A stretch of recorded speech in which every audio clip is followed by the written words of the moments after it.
I want to go through some of these problems, but I want to show you some things about the inverse Z transform and Z transforms in general. Remember, we're working to building something that can be used for discrete time processing, the same way we did with the Laplace transform for continuous time. So building systems based on Z transform. So let me start by just going through a typical kind of a thing you have to think about with Z transform analysis. If you have a general equation, say you have yn minus 3y of n minus 1, 3, plus 2y of n minus 2 equal to x of n. This would be usually a differential equation for continuous time, but it's a difference equation if it's discrete time. Now, when we take a look at this, if we do the Z transform, and I'm going to say one thing right now. We're going to assume all values of x of n are 0 for n less than 0. Okay? In other words, there's no negative stored values. It starts at 0, everything, and there's no intermediate system before it. Take a look at this. If we want to do this and we ask for the system transfer function, this is a problem. Correct, class? I'm doing you a favor here, so pay attention. You're taking Z transforms of everything. The transform of y of n would become y of z. I'll do it one time like this. Does everybody agree with that? Now it's minus 3, but I have not y of n, but y of n minus 1. The n minus 1 simply brings out a z to the minus 1. That's all. So it's going to be z to the minus 1 times y of n.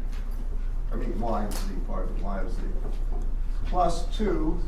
Here, it's y of n minus 2. It brings out a z to the minus 2. And I could have kept writing more and more terms, but I chose to stop there. So this brings out z to the minus 2, y of z, equals just x of z. Here I've taken a z transform of the difference equation. Does everybody follow me? You know where I'm going with this.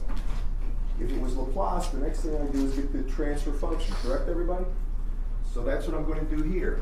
The next step is to get y of z over x of z. And when I do this, I'm going to do something, I think everybody can see this. For this one, if I factor out y of z here, what I end up getting is 1 minus 3 to the z minus 1 plus 2 z minus 2 here. Do you all follow me on this? If I just factor out the y of z from each one of those terms. Can you see it in the back, people? All right, now, if you look at that for 1 second, I have this basically equal to this, right? Let's forget the middle part. I'm distracted. Now, what I really want is the highest power. I don't want any negative or z to any 1 over z terms. I want to get it just z to some power. So I'm going to multiply both sides by z squared. And if I do that, then I would get over here y of z, and it would be times z squared right there. And then it's going to be minus 3z, and then plus 2, equal to x of z. And finally, here, y of z over x of z, which is h of z here. And that would be equal to simply 1 over, and this would be z squared minus 3z plus 2. Everybody agree with that? Shouldn't we have z squared at the top? Squared on the right. When I take and I multiply this and this by z squared, I get z squared minus 3z plus 2, don't I? Yes, and then x times z squared, right? Oh, I'm sorry, times z squared. Ah. My bad. Thank you very much. You're right about that. Should have been z squared here. Thank you very much. All right, I have that. Do you all agree with me here? Now I'm going to go through this whole thing. Now, at this point we have h of z. Usually if it was Laplace transform, we'd have h of s. Next thing it's asked for a lot of times is h of t if it's Laplace, right? You want the impulse response. Here's h of n. So for this one, this is where I was getting at. When you're doing, the book shows 2 methods. I'm going to just say, forget the other methods, just follow me on this one. The way you get the actual inverse Z transform, first you have to know the basic transform pairs. You know what a to the n u of n goes to. You know what u of n goes to. And you know what cosine and sine multiplying an x of n goes through. Now I'm going to take you through some of these. I gave you homework on them, but I'm going to make sure you see it. First, we're going to get h of n. So the way to do this one, you first divide this by z. And let me get rid of that y over h business, so it'll be distracting. So if I divide that by z, now I get this, don't I, class? Right? Now I do the partial fraction expansion. This is common. So doing that here, I'm going to have, if you look at this, this would be z over, and you can factor this, z minus 1, right? And this would be z minus 2. That's a fairly straightforward factoring. I think you can also, if you don't know how to do it, use the quadratic formula. It's pretty easy and pretty obvious if you think about the possible terms. Now I say, well, I have one pole at z minus 1, so I have some a over z minus 1, and I have a second pole at z minus 2, right? And now I go ahead and I determine them. This is how easy it is. So if you did Laplace, you understand it, it's the same basic technique. There's nothing different except I divide by z first. And the reason is all your z transform pairings usually have a z over z minus something, a, right? So I divide by that z so I can do partial fractions. Everybody understand this, class? There's another way, but this is much easier way. At this point, what would a be, just by looking at it?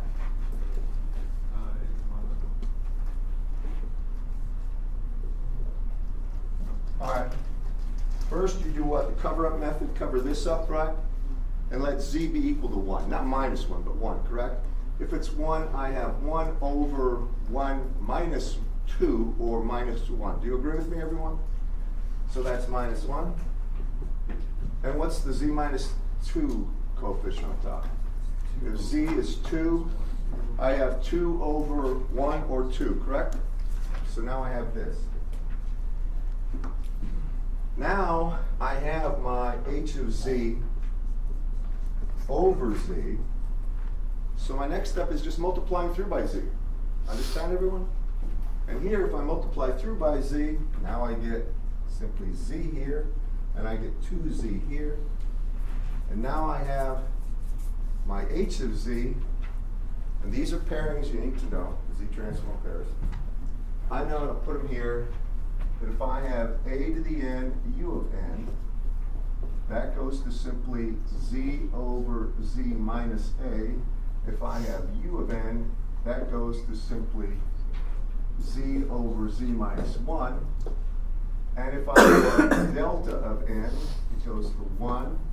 If I have delta of n minus n naught, that goes to z to the minus n naught. Do you all agree with me, class? Just trying to be as clear as I can. I know you've had an exam. You probably didn't spend an inordinate amount of time on this here, but I'm trying to make sure everybody sees this. It's real important that it's clear. There's no gaps in your understanding. All right. Now, just by inspection, what is h of n? Well, what's this one look like over there? Z over z minus 1 is? U of n, it's got a minus sign in front of it, so it's minus u of n, right? Plus 2, and what does that one look like? A is 2. Do you agree, class? So this is simply 2 times 2 to the n u of n. Now, a question that comes to mind, the next question, is that stable or not, and why?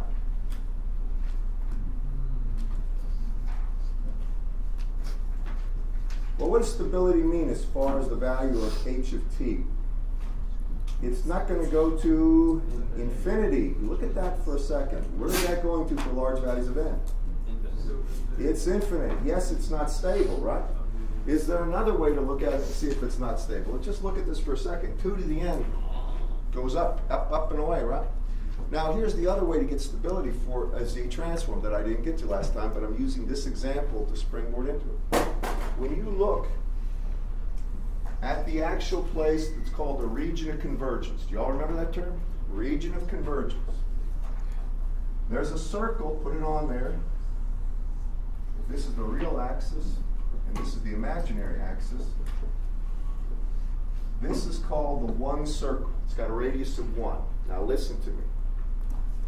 anything that has a region of convergence outside that circle, if it requires, the region of convergence does not include the r equals 1 circle, it's not stable. Think about that, what that region of convergence always entails. It entails what? The poles of these things, right?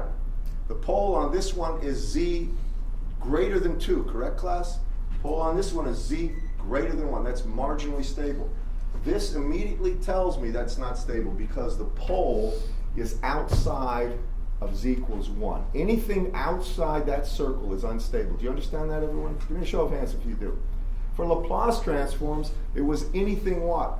Any pole on the right-hand plane was unstable. Here it's different. You follow me?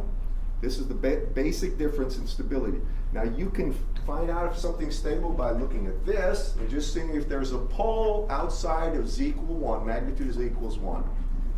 Or you can look at this, because this grows exponentially, and it's both the h of z or h of n. Follow me, everyone? All right, I'll move on. Because this is actually, it's very useful to know this. All right, next.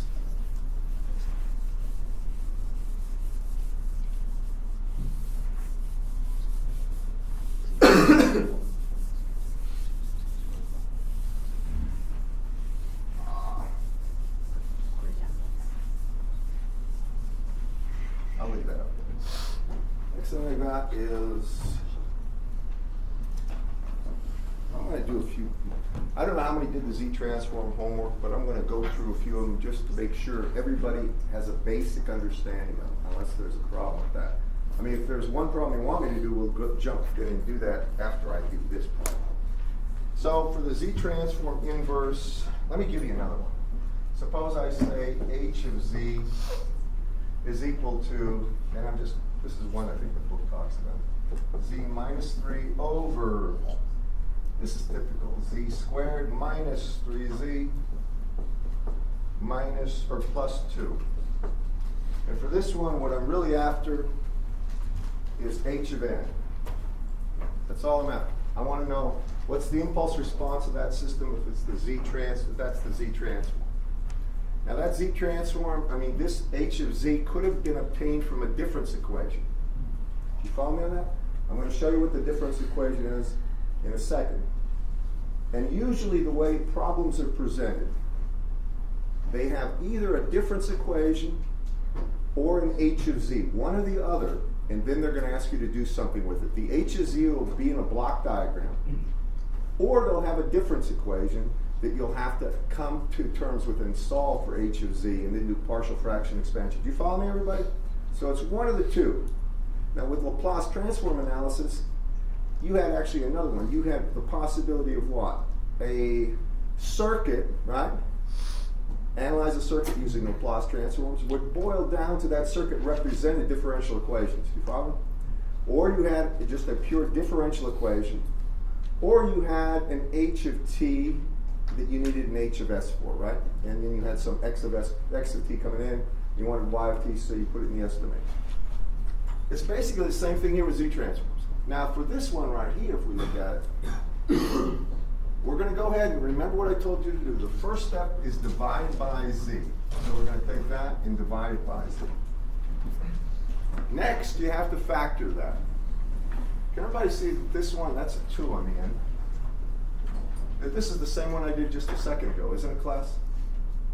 Y'all with me? It's the same exact factoring. So this is equal to z minus 3 over z. And then it's going to be what? Z minus 1, z minus 2. Now we have 3 poles in this, don't we? Correct?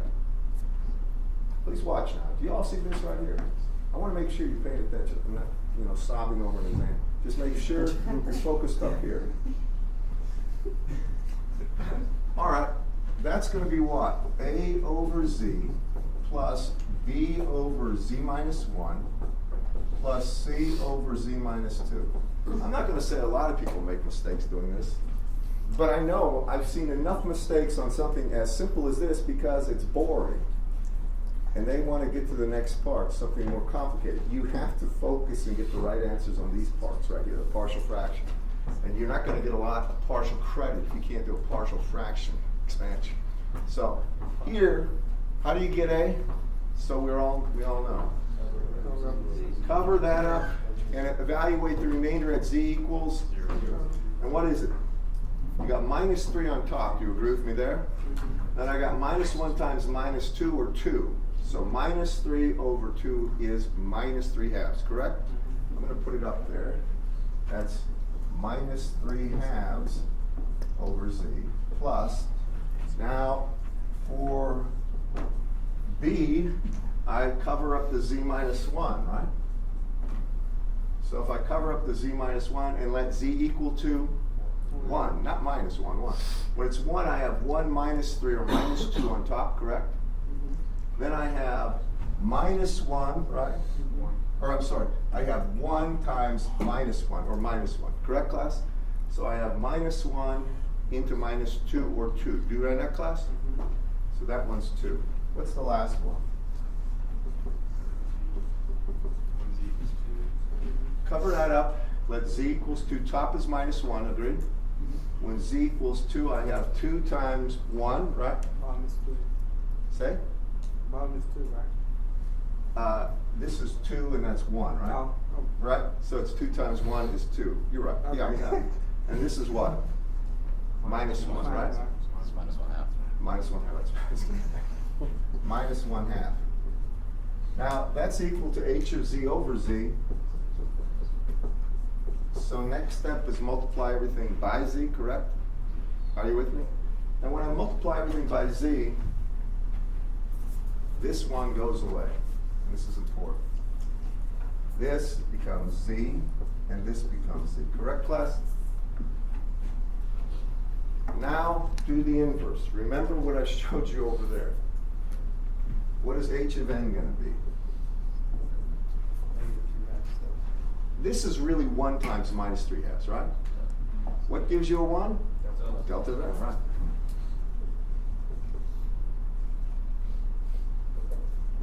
Plus, go ahead, 2u of n, right? Minus 1/2, go ahead, say.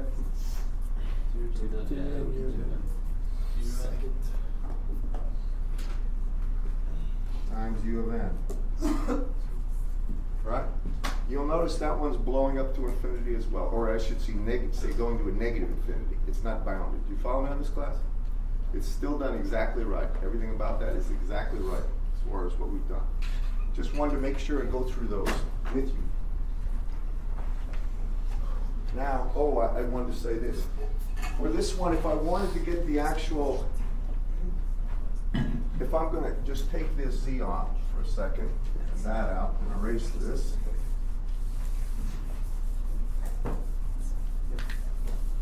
Now, if this is the equation, a lot of times I may ask you for the difference equation that created it. So it's important to understand what this represents. This is y of z over x of z, right? That's h of z, the transfer function.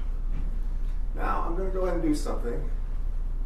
I'm going to multiply this, both sides of this equation by z squared minus 3z plus 2. So now I have y of z right here, and it's times z squared minus 3z plus 2. And that's equal to x of z right here times z minus 3. The next step is I'm trying to get this in the form where it looks like a z transform for something from a difference equation, all right? And here's how I do it. I want to get everything to be 1 or a negative, or z to a negative power. So I divide by both sides by the highest power, z to the highest power, which is z squared. Now I get y of z here, and it's going to be 1 minus 3z to the minus 1 plus 2z to the minus 2 equal to x of z, right? And here it's going to be times z to the minus 1 minus 3z to the minus 2. Does everybody agree with that? Please take a careful look. Just make sure you convince yourself what I've done is understandable and acceptable. Now, why did I do that? And here's why. Because I know that if y of z, or I mean, if you have y of n, it will go to y of z. If you have y of n minus 1, it will go to z to the minus 1, y of z. Y to the n minus 2 goes to z to the minus 2, y of z, and so forth. Do you follow me?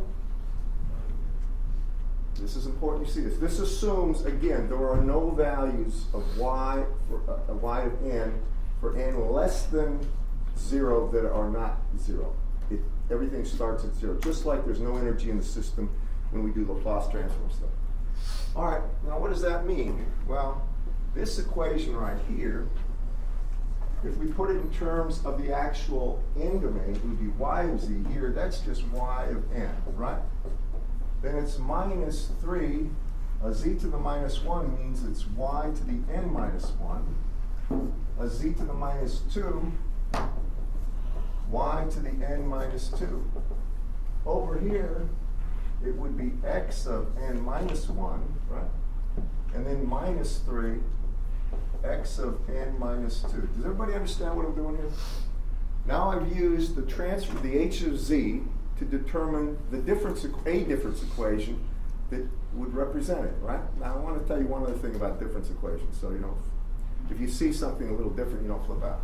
If I add to all these a single value, like 1, if I put y of n plus 1 minus 3y of n plus 2y of n minus 1 equals x of n minus 3x of n minus 1, follow what I'm doing here?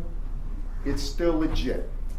This is a time invariant system, so you can add or subtract anything to all the arguments of n, all right, in there. And it's still legit, remember that. That will change the picture a bit of the answer, but nevertheless, it's still legit. It's still a system. Are there any questions about anything I've done so far? Now, something else, well, I think we'll just continue on to the homework.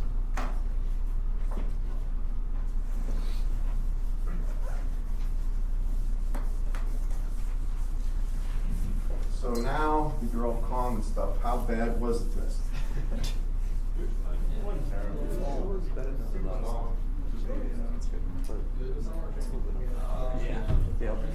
That's one of the better comments I've heard collectively about a test. It wasn't bad, it was long. It wasn't bad, it was long. It was pretty bad. You get a variety of people. Now, the ones that say it was easy, they'll never say it because then they'll get beat up. You don't ever want to say that. You're the guy who broke the curve. We're going to fix you. Anyway, it's curious. Because he's one of the best teachers there is at Auburn University. He's fantastic. And he does a great job. But I do know one thing about it. Nobody slips by with an A or something that doesn't really understand. He's a good teacher. Now the next thing I want to do is some of the homework problems. No, I want to do one of them. I'm trying to do ones that are a little bit odd. Let me just do this one before I get to the homework. Suppose your quiz looked like this.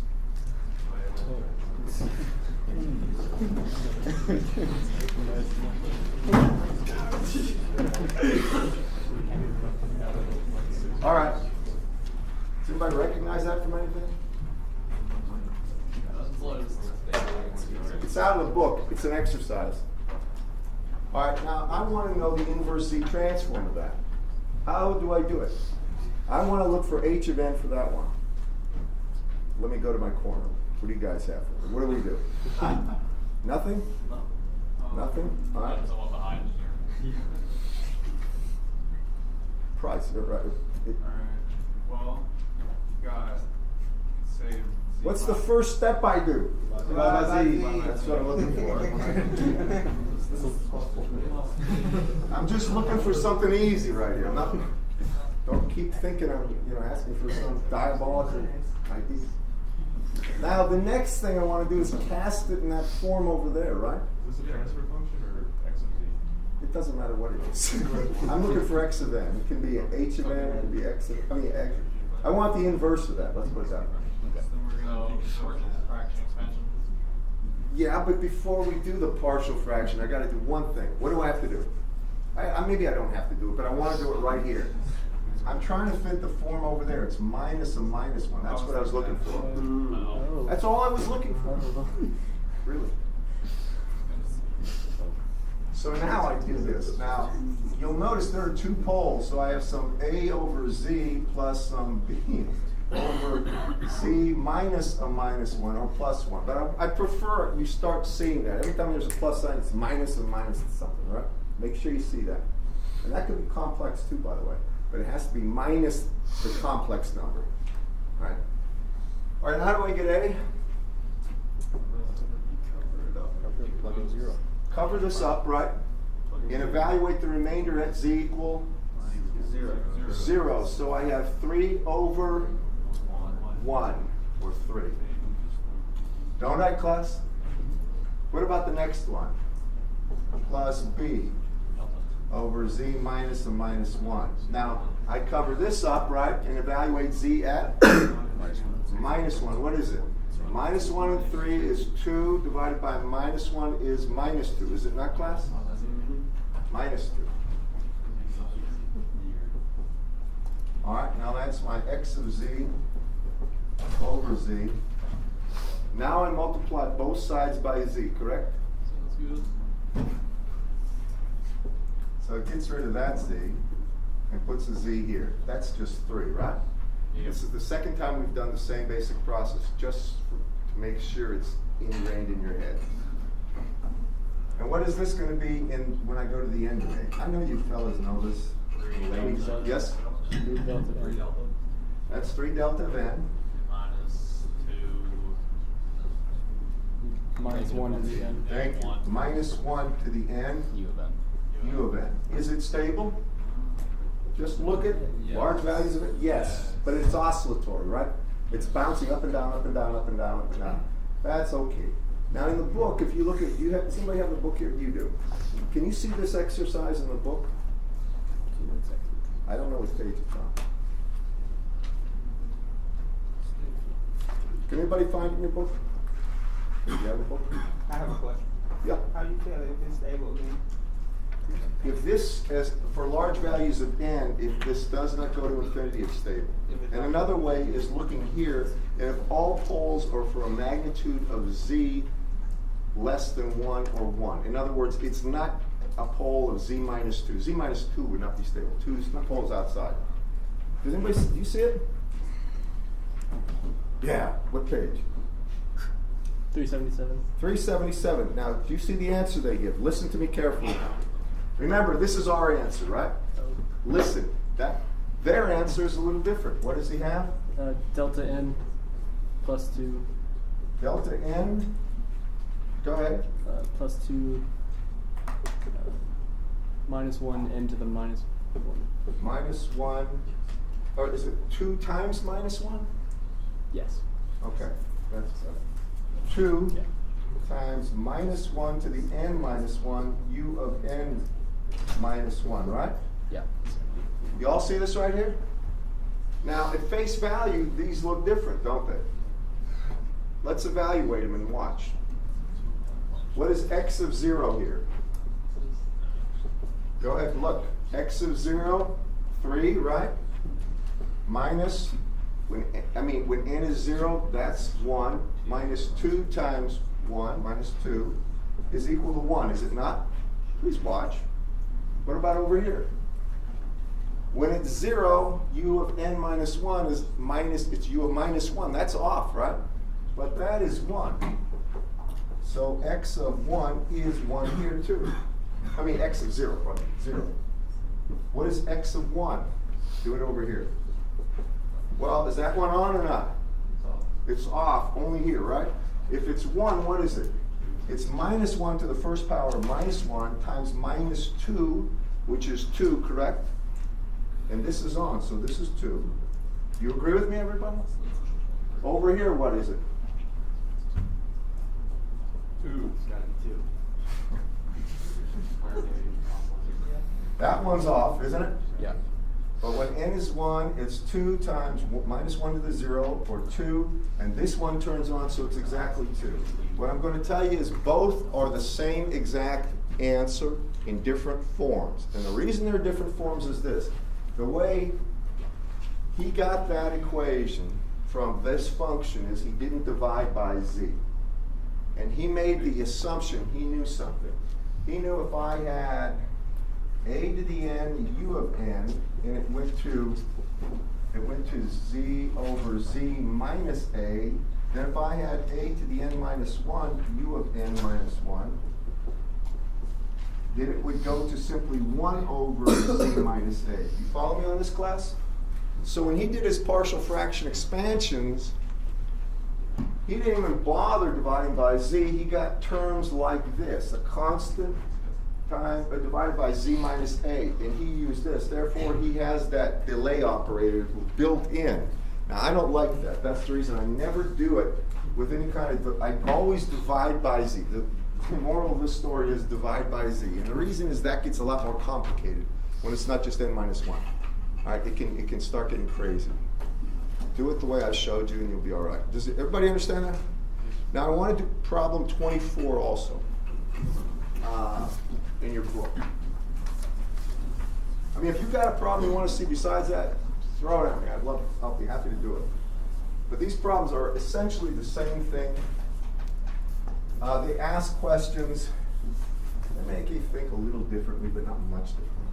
So when we look at problem 824, what does it say? Can you tell me? Wait, 724? I think it's 24, right? Go ahead. I signed that one, right? I know I signed it. I don't want to have to go over there and read my notes. Anyone? You want 724 or 8? Or in your book, is it chapter 7 or 8? Chapter 7? 724, I'm sorry. Okay. My bad. The 7. LTI system has zeros, 3, 4, side brackets. All right, wait. Now he's talking about zeros are at 3, 4, right? And poles at what? 1, 2, At 1, 2. And h of 0 is 6. All right? Listen carefully now. He's described a transfer function without using it the z formatting. But he's given us all the information we need. Now I want you to watch this so you get it. I come over here and I know it's a transfer function, so I have h of z. What's that first thing say? 2 something is 3, 4? This is 3, 4. These are zeros. These are poles. Zeros are on top. So I've got zeros at 3 and 4. It means values that that value of z would make the function go to 0. So you put them here. It'd be z minus 3. That's a 0. And z minus 4. Those are 2 zeros. Put in z equals either one of those things, and the function is defined as 0. It says poles at 1 and 2. So downstairs I put in z minus 1 and z minus 2. These are the poles. But there's one thing you have to put in, and that's a scale factor, k. You don't know what k is. It's a scale factor. Now that's the form of the function h of z. What we need to determine is k. We have the zeros and we have the poles. Yes? Z equals 0. Ah, right. Now you're putting h of 0, and that's equal to 6 on this side. That's what he's defined it at. On this side, you let z be equal to 0, and I have minus 3 times minus 4, or 12. And then I have minus 1 times minus 2, or 2, or 6, don't I? What does that make k? K is 1. Right, k is 1. It's 1 just by inspection. How's that? Wow, yeah. Do you agree? Next after that, what's the question? What did we ask for? let's see, for response to x of n, 1, negative 3, 2. So now he says x of n equals 1, minus 3, 2, and I think that's 1. That underscore means what, class? 0. That's where n equals 0 is, right? So we have values for 0, 1, and 2. And those are the values. And he wants the output for those, doesn't he? The response, yeah. That would be y of n. All right, now, follow me on this and just watch this. Here, what do we know x of z will be? Well, this is the value, and remember in general, x of z is defined as a summation from n equals 0 to infinity of x of n, right, times z to the minus n. That's the definition of a z transform. So when we look at this, and we have 1 here at n equals 0, right? We get 1. Then we get minus 3 z to the minus 1, and then plus 2 z to the minus 2. Don't we, class? That's a direct z transform for that finite data stream. You all agree? Give me a show of hands so I know. You got it. And this is important. People miss these things all the time if they're not here. Now, if I take a look at this right here, I could also say this is really z squared minus 3z plus 2 divided by z squared. Do you all agree with me? Take a look. I multiply top and bottom by z squared. There's a reason I'm doing this. That's my x of z. Furthermore, I can go ahead and say this is equal to z minus 1, z minus 2, and this divided by z squared. That's x of z, correct, class? Then I find out my y of z is equal to my x of z times my h of z. Well, I have z minus 1, z minus 2 over z squared times h of z. That's my h of z, which is z minus 3, z minus 4, divided by z minus 1, z minus 2. Please take a look at what I'm doing here. I multiplied h of z by x of z, and I've obtained x of z by just doing this little trick here, right? I'm literally evaluating each one of those term by term here. Just do it in your head and you'll see. You all see that? First value times z to the 0, which is just the first value, plus second value times z to the minus 1, plus third value times z to the minus 2, right? And then I get a common denominator, which is z squared, right? And that's it. Now, what do you see happening here? They cancel. Yeah, I think Does everybody see top here cancels bottom here? And I'm left with this, right? That's y of z, correct? How about if I make it even nicer? Just put this over z squared. We're not done yet. We're almost done. It's almost first done. Now, what do I do with this? If this is my y of z, I'm not done yet, but I'm getting there in a hurry. What do I do? Something I'm looking for. divide by z. Divide by z. Yes, that's the magic.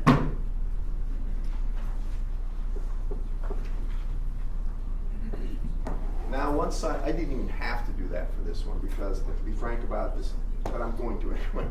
Now, when I look at this, actually, tell you what, we're not even going to mess with that. We're going to do this. We're going to do this an easier way. I'm just going to take this right here. This is z squared. This is my y of z.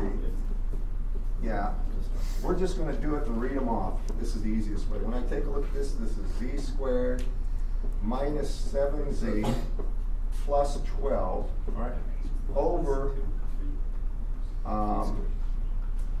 z squared, and that's really equal to 1 minus 7 z to the minus 1 plus 12 z to the minus 2. Please realize that's y of z. Please just take a look at this and make sure you're convinced what I'm doing. I'm not even going to do the expansion. It would be meaningless at this point. Are you with me? Now, what is this? First term is always what? Look, it's all what? Sequential with z to the, an increase in the negative power? This is just going to be simply y of n would be equal to 1, comma, minus 7, comma, 12, and that is it. That's how easy that one was. Now, I did this because that one, see, in truth, if you expanded this, it would be a waste of time. All right? It would give you these values, basically. You're going to have an expansion of what? Z once, Z twice, right? They're constant. You don't even need to do that. All right, that's the problem. Come on up, we'll give it a quiz.